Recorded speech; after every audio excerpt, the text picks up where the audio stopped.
Hello once again. Thank you so much for subscribing to this channel.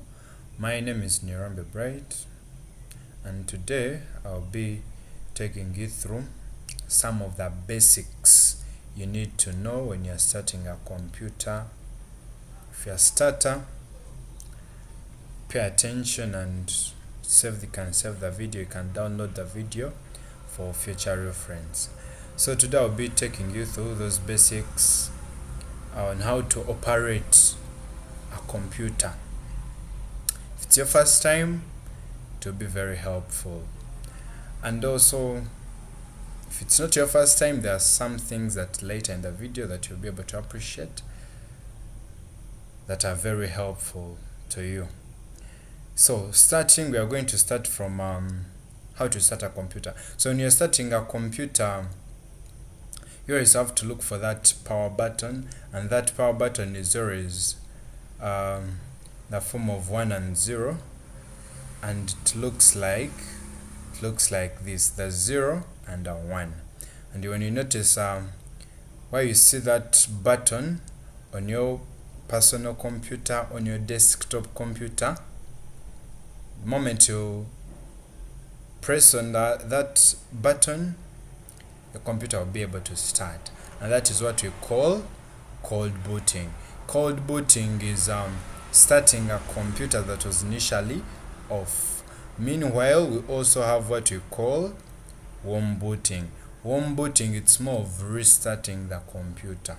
Yes, it's more of restarting the computer that has already been on. So that process, we call it warm booting. So when you want to restart or do what you call warm booting, you can come to the start menu, which is that Windows button. So on the start menu, you'll be able to see the 0 and 1 again. You'll see that it always looks like 1 and 0.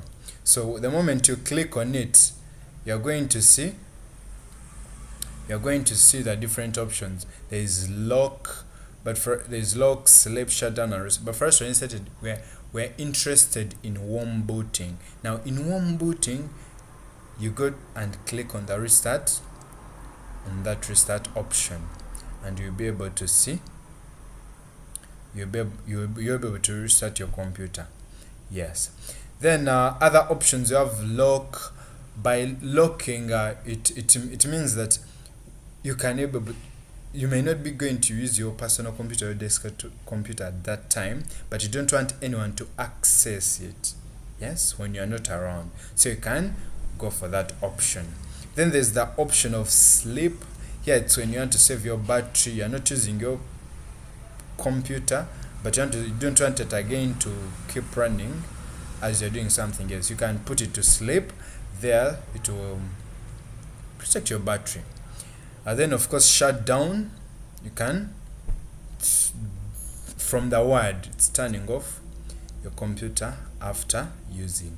And it's always important that you always switch off your computer or shut down your computer after use. So going to the normal working of your computer. So this space that you are seeing here, it's called the desktop. It's the desktop, and on this desktop, that's where you find a lot of system applications, some of your folders that you decide to keep. So for easy access, you can always keep your folders or documents that you are interested in on the desktop, which is that screen that you are seeing in front of you. So on your desktop, you can put your folders there. You can do very many actions. The normal operations of your mouse or your touchpad, for those who are using laptop computers, when you right click, a menu will pop out, and this menu, you can do a lot of things. You can go ahead to personalize your desktop. This is why you change the outlook of your desktop.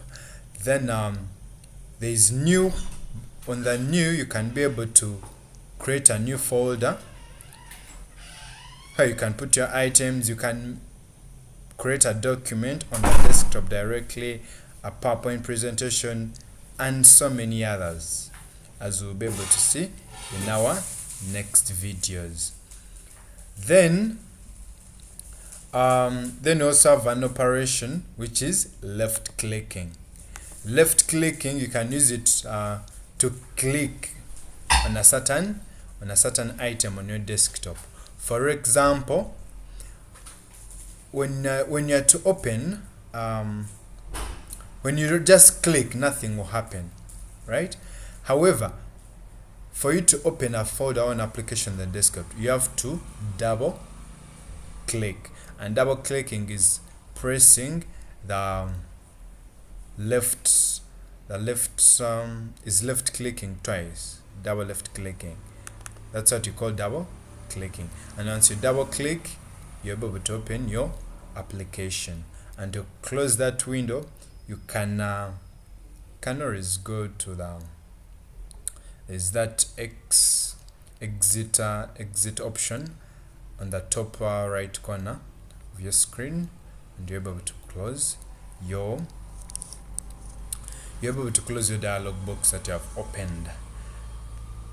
So that is left clicking and right clicking. Then lastly, today we'll be finalizing with how to save a Word document so that it doesn't affect you. So when you're saving a Word document, so we need to know how to open the Word application for those who are using Microsoft Word. So you can go to the start you can either go to the start menu, you look for it on your, in case you pinned it. Yeah, there are those who like pinning their certain applications to their menu. So if it's not pinned, you can go ahead and search for it. In case it's not among your pinned apps, you can search for it in that search bar. So you just type Word, and for those using 2016, 2007, you are catered for. Same thing. So you go to open, and you'll be able to open your Word document. And if there's nothing special you want, you can, it's always better to go to the blank document, then you type in whatever you want. When you are to save this document, it is so crucial that you know how to do it. And when you're saving your document for the first time, endeavor to go to the file option that is on the top left corner. Then you go to save as, the option save as. Save as, you'll be asked where to put it. You want to put it on this PC? Do you want to put it on your desktop? Told you, for those who want to access it easily, it's always better you go to the desktop. Once you go to the desktop, of course you are going to write there the name of that file. Let's say TOC is my name that I want to use for my document. TOC1 is the name of my document. When I want to save, it is crucial the type you save it as.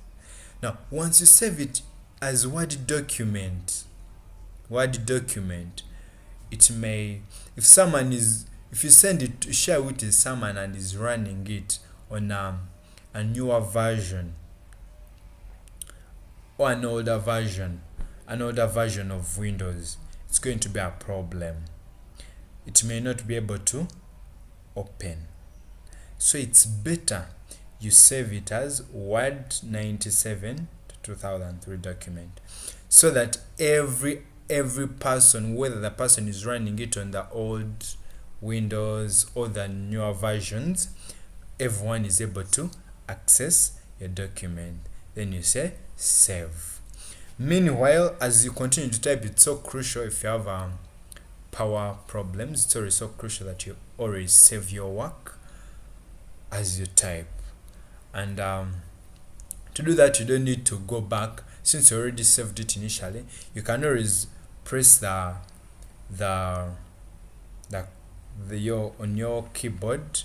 You can always press Ctrl S to always continuously save your document, or you can go back to still file and you just press save to automatically save. But the keys Ctrl plus S, that combination, will be quite easier for you. Then we close our dialog box. So thank you so much. So far, this is where I'll end for today. Keep subscribing, keep liking, keep commenting on this video. Like and subscribe. Stay tuned. You can turn on your notifications so that you get to know when the next video is coming. Thank you so much.